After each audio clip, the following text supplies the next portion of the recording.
Stuart, Michael Bailey, just a couple from me. Nice to meet you. Hi. In terms of looking from the outside in, what's gone wrong for Norwich this season? Oh yeah, good question. I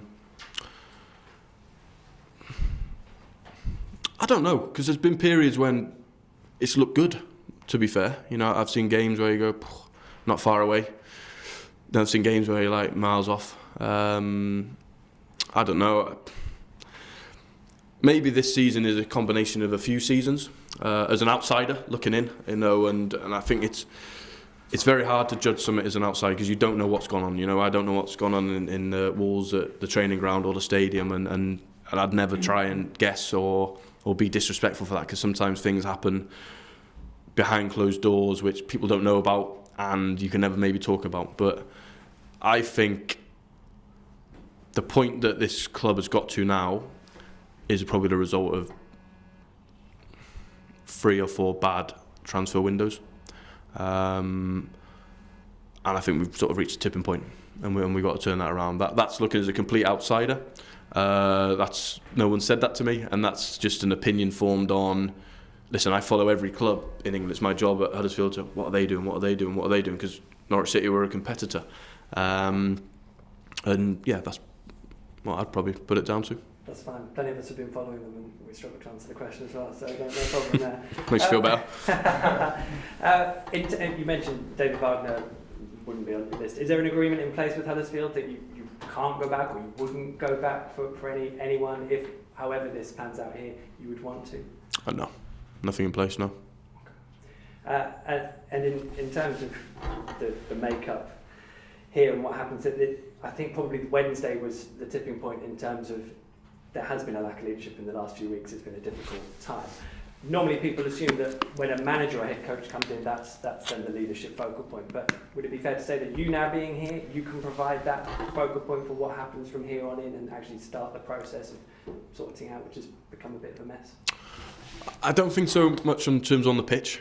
You know, I don't think I can affect the next 4 or 5 weeks unless the transfer window magically opens. You know, and let's just be clear here, when the head coach comes in, that's his remit, is the team and the training. I don't get involved in that. So I don't think I can affect it in the short term. You know, unfortunately I don't have a magic wand. I wish I had. Unfortunately the new head coach also isn't going to have a magic wand. And this is going to take a little bit of time. I think what we have got though is there is some good pieces in place as well. You know, there is some good infrastructure here. Off the pitch, there is some good players here. Let's not kid ourselves. I'm sure in the summer we're going to have some offers for some of our players, and that normally means that they're pretty good. And we've got some players who are certainly exciting on the short and medium and longer term future for the club. But I think what I can do is hopefully bring leadership in terms of finding the head coach. I think everyone will be pretty clear on what we'll end up trying to look like. You know, I don't think it's going to be a surprise. I'm not going to, you know, rock up with someone who plays, you know, 3 at the back and launches it.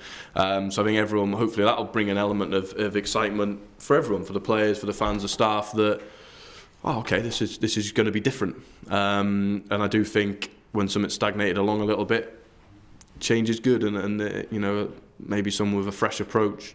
I'm a young guy, I'm brave, I don't mind taking chances or risks. And I like to push people to, you know, to see how far they can sort of go, and I think, you know, we'll turn it around for sure, you know, but there's not a magic wand, and I'm not going to be able to affect tomorrow's result or performance or next Friday or the Monday after, and I'd be kidding myself if I thought I could, you know, but what I can do is affect the short, medium and long term, and I'm very confident that at the end, this will look very, very different, and will look a lot better than maybe what it is today. So Stuart, nice to meet you again. Nice to meet you. I just wanted to build on the point I was asking you in the press conference. Does it help now that, in terms of the players and the staff at the club at the moment, there's now someone in place who is going to be here in the long term that kind of provides that focal point, so that they know that someone is going to be here in place to make decisions going forward? Yeah, it probably helps them realise that things are moving in the right direction. You know, I've obviously not been here for the last month since the structure was announced, but that creates uncertainty and it creates, well, when's something happening? So now something's happened, the first sort of, let's say, piece of the jigsaw's in, so at least that gives someone that people can come and sort of talk to and discuss things with, and I'm sure, you know, it'll make people realise that there is someone here who's going to make some decisions. So of course that changes people's focus on whether it be their job or, you know, playing. They know that there's someone now sat here who is going to be, you know, maybe potentially making decisions on them. You've said about you know, how ambitious you are in the past as a job, and sporting director, it feels like a role that needs continuity. It's a role that a club can build around, whereas that hasn't really ever been the case with a head coach or a manager. Yeah. How do the two reconcile? Because that must be quite tricky, having the longevity and obviously your personal ambitions. Yeah, it is tough. I mean, people will talk about leaving Huddersfield after 2 years, but the conversation I had with the owner at Huddersfield right at the beginning, he said, if you're any good, you won't be here long, because we can't afford with the infrastructure to develop the club as quickly as someone if they're good. And true to his word, here I am. But I knew I had to go to Huddersfield to be a number one in a position so I could get judged on my work. And if that would have not been good enough, I was fine with that as well at the start. You know, it's like I just need a platform to show that I'm any good or not, as much to myself as to the outside world. And then when that's sort of been recognised as a respect to Huddersfield as a club, that was never going to be my sort of final destination. And for me to then come to a club with a much bigger infrastructure, much bigger resources, you know, that was a natural sort of next step for me. I knew Huddersfield would always be a shorter time if I was good. I might have been stuck there 5 years if I wasn't very good.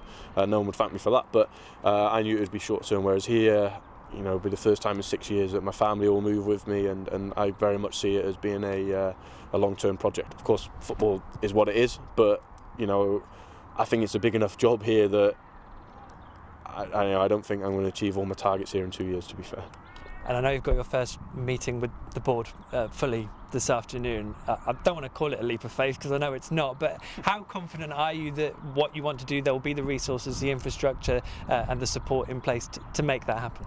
100% the support, 100%, you know, because I wouldn't have come here if I didn't feel that from the beginning. And listen, I did my research on the board and people who've either worked with them or know them, because that is vital to me. I'm not moving my family all this way and then leaving a great job who could potentially be in the Premier League next year. I didn't need to take that risk as much as I like taking the chance.